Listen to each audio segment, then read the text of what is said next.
E aí galera, beleza? Tudo tranquilo? Professor Thiago Ferreira, professor de Biologia, e seja muito bem-vindo ao nosso canal. Na videoaula de hoje, uma aula sobre moluscos, de forma específica, características gerais dos moluscos. Uma boa aula!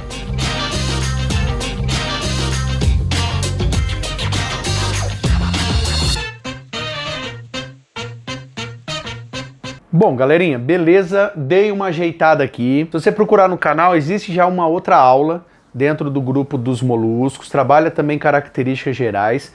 Eu quis, na verdade, dar uma reformulada, ressaltando, organizando melhor a nossa playlist dentro da zoologia, tá? Então fica a seu critério assistir a outra aula ou essa aula aqui também para ter reforço aí ao seu material, beleza? Então a ideia aqui é fazer uma apresentação em cima das características gerais de todos os moluscos e falar uma coisa ou outra que é meio que unânime, independente da sua classificação, tá? Então, primeira coisa que você tem que entender, os moluscos fazem parte do filo Mollusca, que apresenta a segunda maior diversidade de espécies dentro do reino animal, só perde para os artrópodes. Então existem cerca de aproximadamente 100 mil espécies descritas e mais de 70 mil espécies encontradas a partir de fósseis. Existe uma característica muito importante dentro dos moluscos, que é a presença de concha na grande maioria de seus representantes. E a presença dessa concha, por causa da sua constituição prevalente em termos de compostos inorgânicos, ela consegue ser mais facilmente preservada em processos de fossilização, tá? Então vamos lá, vamos às características gerais. Como principais representantes eu tenho caracol, lesmas, polvo, lula, ostras, mexilhão e alguns menos conhecidos. Tem o dentalho e tem o quiton. Eu até tomei uma iniciativa diferente de fazer um desenho, um esquema representando um molusco de forma geral, né? E aqui eu tenho um quiton. Não é um molusco tão típico do nosso dia a dia.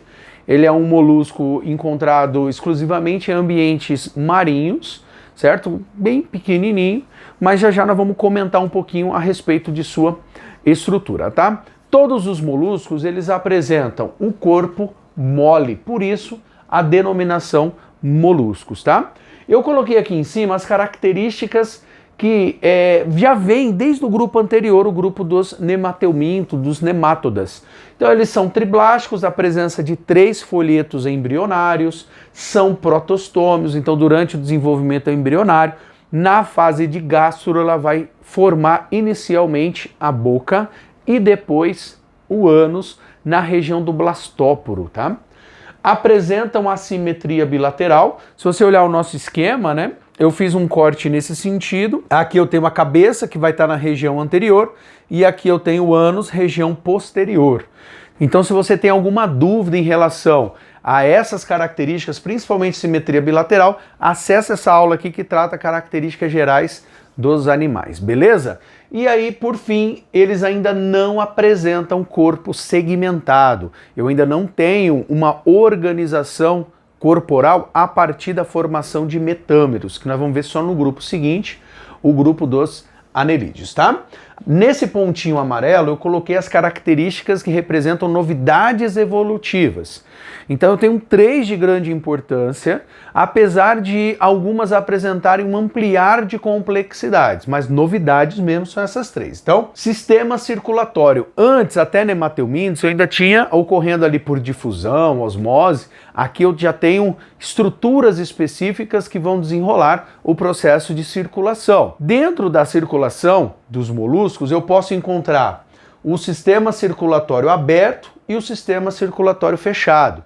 O sistema aberto, então o líquido que vai percorrer o interior de vasos e artérias vai ter um momento em que ele vai sair de dentro desses vasos e artérias, irão banhar ali a região das vísceras do indivíduo. Já o sistema fechado, ele circula o tempo inteiro dentro de vasos sanguíneos. Beleza? Nós vamos ver detalhes de quem tem aberto, quem tem fechado, quando a gente for falar de classificação, tá? A segunda característica, sistema respiratório. Aqui, pessoas, eu já tenho estruturas específicas para as trocas gasosas, a realização de trocas gasosas, dependendo do grupo de molusco que eu estiver analisando. Então eu posso ter 3 classificações para essa característica. Então ele pode ser cutâneo, através da superfície corporal, ele pode ser branquial, se for um indivíduo aquático, e ele vai ser pulmonar, se ele for um indivíduo terrestre. E aí a última característica para a gente ressaltar, que eles são agora celomados, então eles são indivíduos celomados verdadeiros. Então eu tenho a cavidade celomática totalmente revestida pela mesoderme. A partir daqui todos são celomados, tá? Bora aqui para o nosso esqueminha. Então eu fiz a representação de um quíton, mais ou menos, de novo, né, ressaltando isso daí. E primeira coisa que você tem que saber é que existem 3 partes que são comuns a todos os moluscos. A primeira parte é a região da cabeça, a segunda é a região do pé e a terceira é a região da massa visceral. Cada um dos grupos de moluscos vão apresentar algumas adaptações em relação a uma dessas 3 partes que eu comentei com vocês. Por exemplo, na região da cabeça, né, eu tenho em alguns grupos a cabeça extremamente desenvolvida, apresentando órgãos sensoriais bem complexos, olhos, tentáculos, receptores táteis, químicos, né?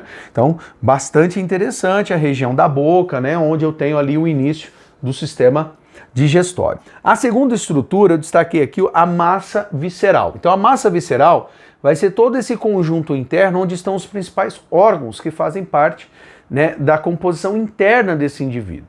Eu destaquei aqui na massa visceral o manto. O manto são dobras aqui da epiderme que são responsáveis em produzir a concha. A grande maioria dos indivíduos apresentam essa concha. No caso aqui do quíton, o quíton ele apresenta a concha dividida em placas. Tá? Então existem 8 placas que formam a estrutura da concha desse indivíduo. Tá? Então é uma estrutura presa à estrutura do indivíduo que confere uma proteção a mais. Tá? Então, além do manto, eu vou encontrar os órgãos dentro aqui dessa disposição. Existe uma região, eu não representei aqui, não escrevi, mas está localizada aqui nessa região que é chamada de cavidade do manto, que é onde vão ter aberturas para a saída, né, para o término do tubo digestório, para a liberação de excretas nitrogenadas, tá? Então, geralmente fica na região próxima à posterior desses indivíduos, tá? E lá no pé, eu tenho várias adaptações dependendo do indivíduo que eu estiver analisando.